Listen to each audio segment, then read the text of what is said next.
Olá, você vai ver nesta edição do Câmara Rio Notícias. Sessão legislativa na Câmara do Rio tem vários projetos aprovados.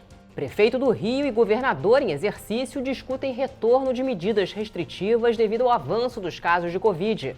E o Cristo Redentor ganha iluminação especial na campanha Dezembro Laranja de prevenção ao câncer de pele. A gente focou muito mais em aumentar a capacidade de chegar a informação para a população e o foco foi nas crianças, né? A gente chegar nas crianças e começar a disseminar essa informação cada vez mais cedo. Não saia daí, a gente volta já.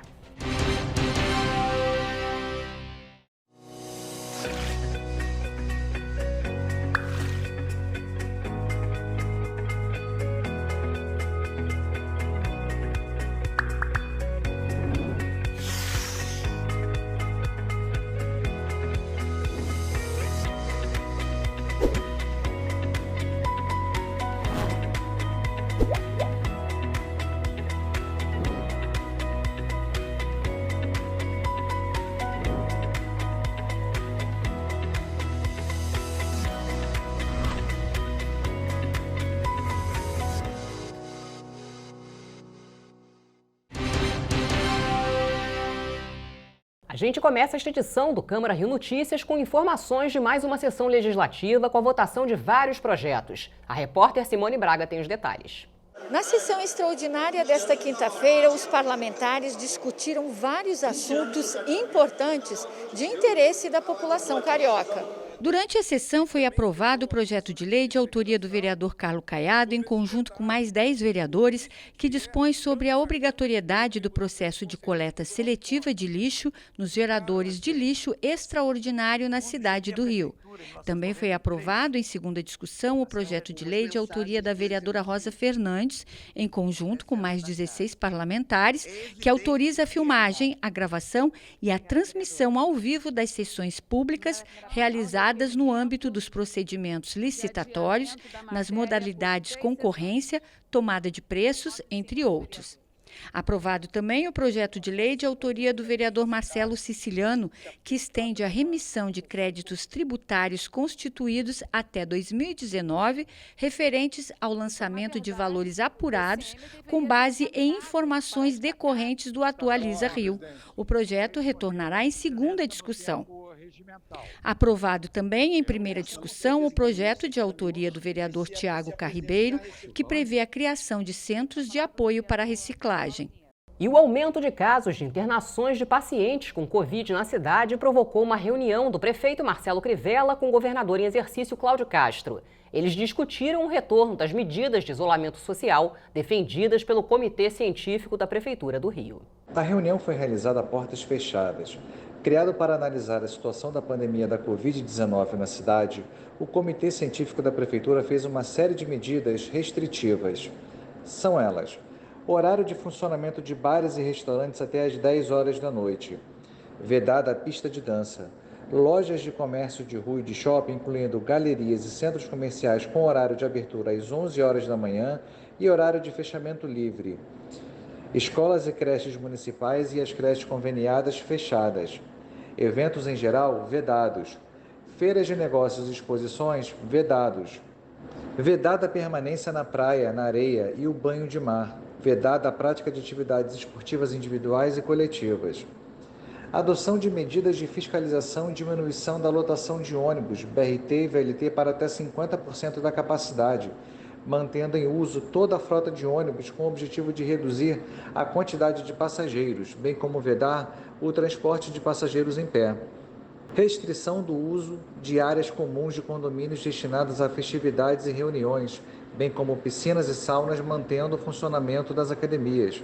Pelo segundo dia consecutivo, a Secretaria Estadual de Saúde registrou mais de 3 mil casos da Covid-19. Só que no município já são quase 141 mil casos diagnosticados e 13.405 mortes. O Sindicato de Bares e Restaurantes do Rio de Janeiro se manifestou sobre um possível retorno das medidas restritivas.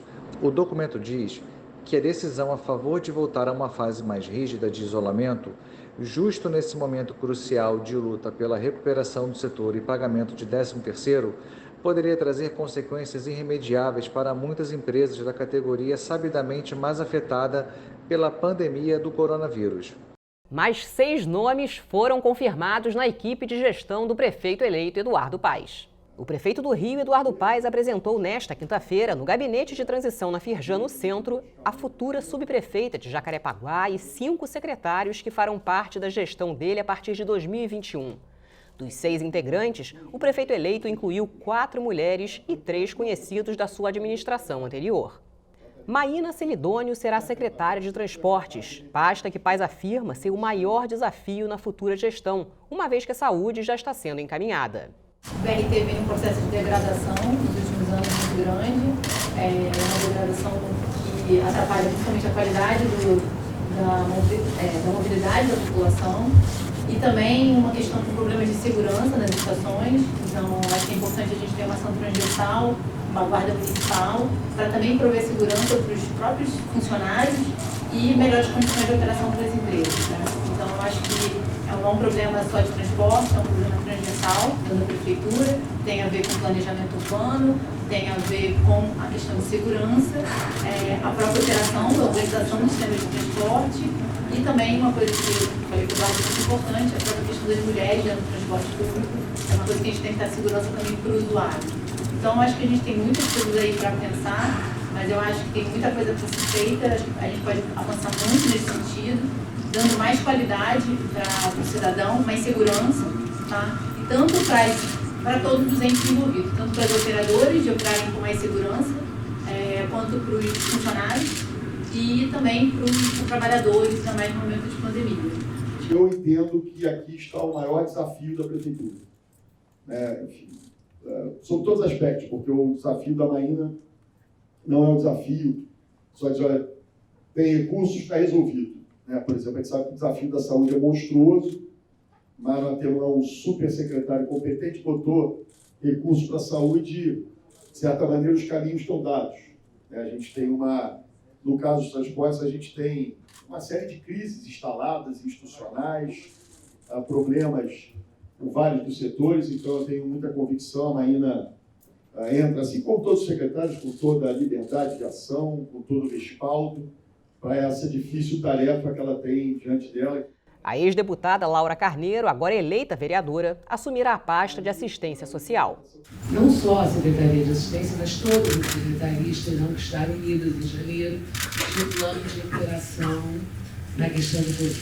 Então, eu não tenho dúvida que a Secretaria de Desenvolvimento Social, que de alguma maneira atende a população mais vulnerável, estará como esteve, embora não tenha sido valorizada, estará novamente à frente desse processo. E a gente, enfim, o convite foi feito ontem, mas hoje já tem algumas reuniões, inclusive com o Daniel, para a gente traçar quais são as diretrizes de integração para esses sistemas funcionarem imediatamente, em 1º de janeiro, para receber essa população tão empobrecida, não só pela pandemia, mas se você for verificar o mapa da fome, e o avanço que isso tem na cidade do Rio de Janeiro, de alguma maneira a gente tem que criar algumas metas que possibilitem vamos dizer, retroceder nesse sistema que foi montado e que, infelizmente, não por conta especialmente de ninguém, mas que é real em função da pandemia, as pessoas estão mais pobres, mais vulneráveis e assim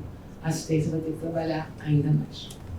Washington Fajardo ficará à frente da de Planejamento Urbano, que nessa gestão será separada da Secretaria de Urbanismo. Guilherme Schleder, ex-chefe da Casa Civil, será o novo secretário de Esportes do município. Joyce Trindade é mais uma jovem e negra a integrar o governo à frente da Secretaria da Mulher, que existia no primeiro governo de Paes e depois foi extinta. E para assumir a subprefeitura de Jacarepaguá, Paes convidou Thalita Galhardo, uma antiga aliada política. Ao todo, já foram anunciados 11 nomes que vão compor a nova administração. A gente está anunciando, enfim, um volume muito grande de secretários. Eu coloquei isso como um ativo da nossa candidatura desde o início. Acho que o fato de eu já ter sido prefeito, isso me permitiria tomar as decisões de maneira mais ágil e rápida e vivendo uma circunstância de transição. E você vai ver no próximo bloco. Estatuto da Criança e do Adolescente ganha versão em Libras.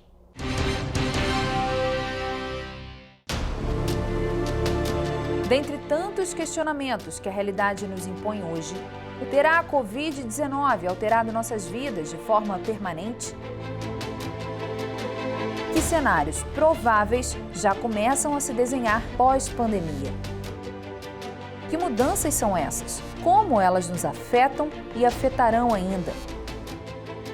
Convidamos você a compreender melhor a vida futura.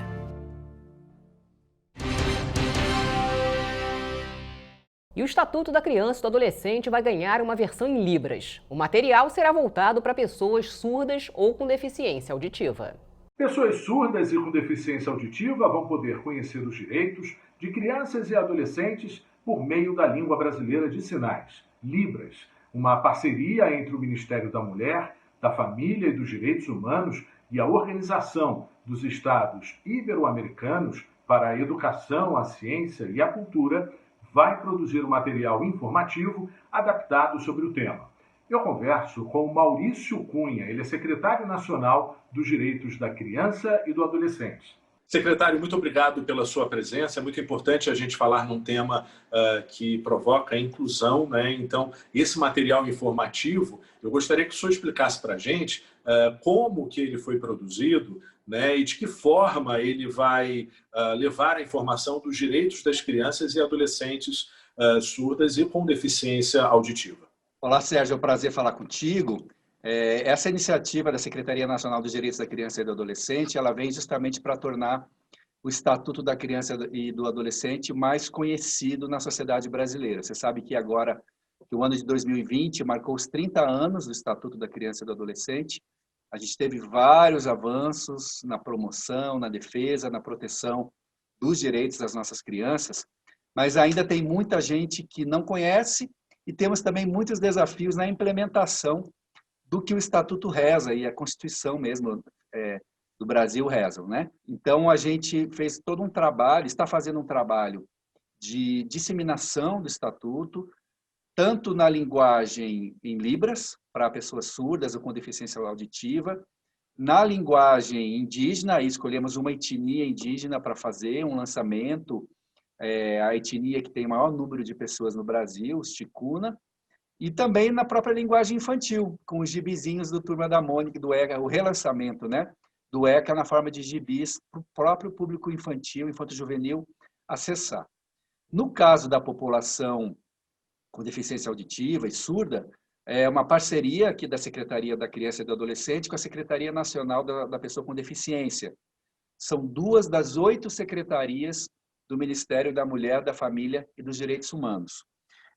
Nós contratamos uma empresa especializada nesse tipo de trabalho, são técnicos, são estudiosos, são pessoas de referência no que diz respeito à linguagem de sinais, né, a linguagem brasileira de sinais, e eles estão desenvolvendo justamente essa tradução, que na verdade é muito mais do que uma tradução literal, é praticamente uma reinterpretação do Estatuto da Criança, isso que é interessante dizer, do Estatuto da Criança e do Adolescente para a população surda, até porque alguns termos, Sérgio, do Estatuto não tem tradução para a linguagem brasileira de sinais. Então, nós estamos, na verdade, criando neologismos, vou colocar dessa forma, criando palavras do idioma Libras, né, para que ele se torne, para que o Estatuto, os direitos da criança, principalmente aí o direito da criança com deficiência, se torne inteligível para toda essa população. O que estimulou vocês a produzir esse material e onde vocês querem alcançar, chegar?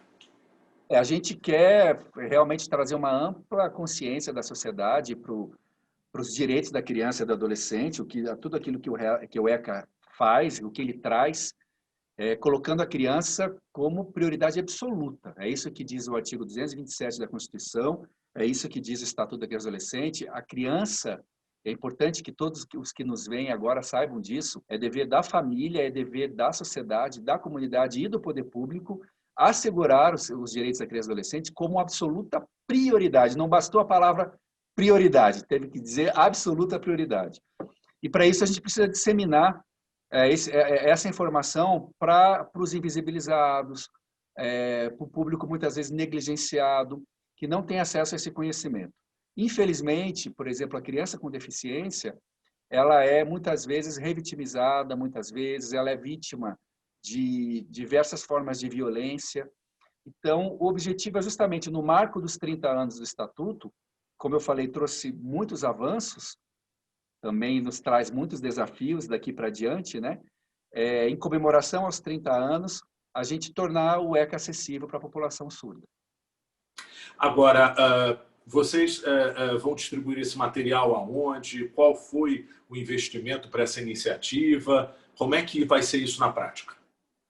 Olha, nós lançamos um processo licitatório, fizemos um concurso de projetos, né?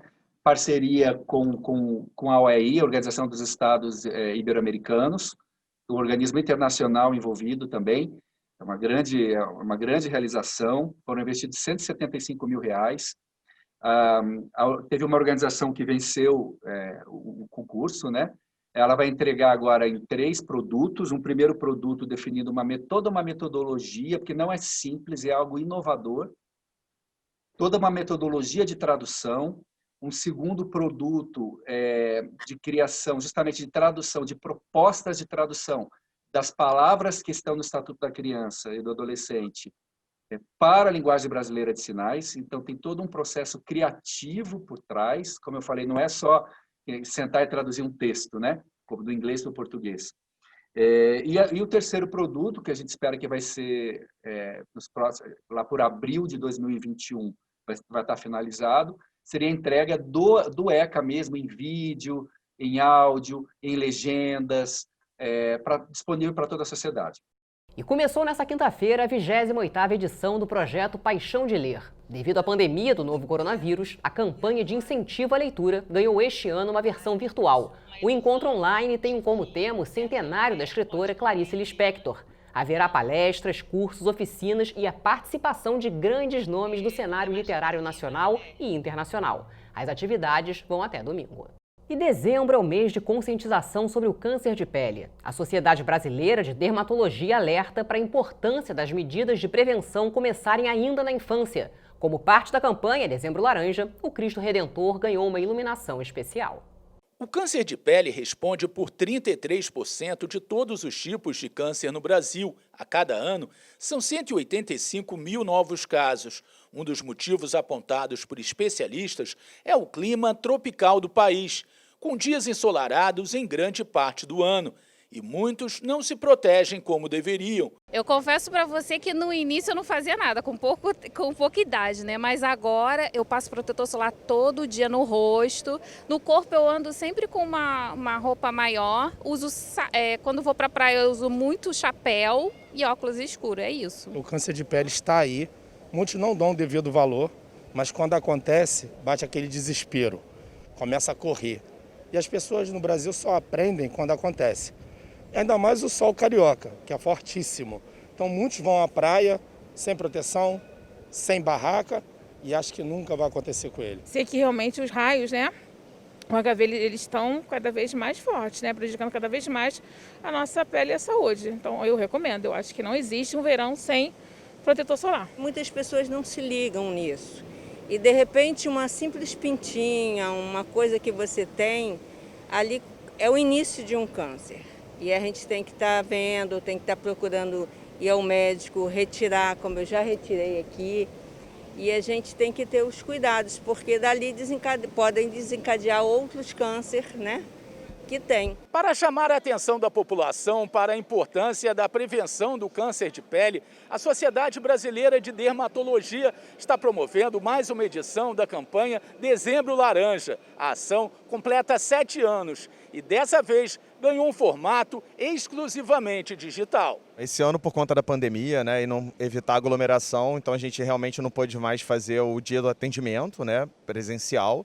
Então a gente focou muito mais em aumentar a capacidade de chegar a informação para a população e o foco foi nas crianças, né? A gente chegar nas crianças e começar a disseminar essa informação cada vez mais cedo. A gente, quando é mais novo, a gente não tem muito essa informação, né? E nem essa preocupação, a família não ensinava tanto isso pra gente, né? Por isso mesmo a gente está trabalhando com as crianças, com os adolescentes no Dezembro Laranja. Para começar desde cedo a entender que a gente pode fazer uma exposição mais controlada e não sofrer tanto quando a gente tiver com mais idade, né? Principalmente nas faixas etárias acima de 50 anos. E é importante também que a gente entenda que quando a gente está se expondo ao sol de maneira desprotegida totalmente, de maneira contínua, a gente está acrescentando chance disso aparecer no futuro gradativamente de forma cumulativa. Então as pessoas pensam assim, é só a praia o problema? Não. A gente vai muito mais ao sol no nosso dia a dia andando na rua, sem proteção, do que na praia propriamente dita.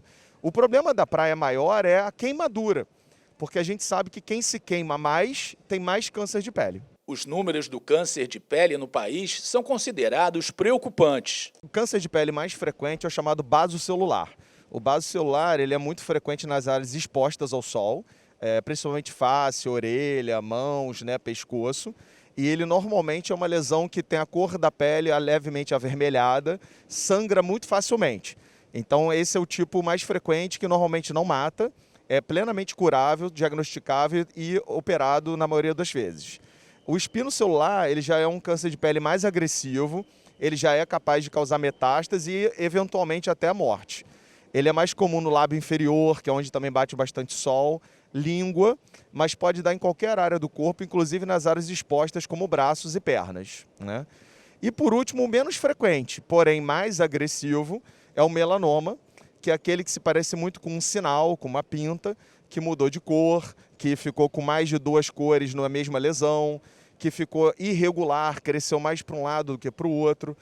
Então essa modificação dessa pinta é que normalmente se encaixa como o tipo do melanoma, que é altamente agressivo e precisa ser operado rapidamente. Para se proteger do câncer de pele, a gente precisa ter hábitos saudáveis, né? E hábitos onde a gente diminua a exposição ao sol de maneira consciente. Então ninguém precisa ficar fugindo do sol plenamente e não pegar sol. O sol é importante para a nossa vida, ele tem várias alterações benéficas para a gente, mas a gente pode fazer isso de uma forma consciente, escolhendo o melhor horário, não se expondo continuadamente, colocando filtro solar, usando roupas de proteção, usando as sombras das árvores e eventualmente marquises, onde a gente pudesse se esconder na sombra, a gente tem condições de conviver com o sol de uma maneira saudável. E por iniciativa da Sociedade Brasileira de Dermatologia, a estátua do Cristo Redentor ganhou uma iluminação especial, em homenagem ao Dezembro Laranja. E o Câmara Rio Notícias de hoje fica por aqui. Acompanhe nossa programação também nas redes sociais. A Rio TV Câmara está no YouTube, no Facebook, no Instagram e também no Twitter. Obrigada pela companhia. Amanhã a gente se vê.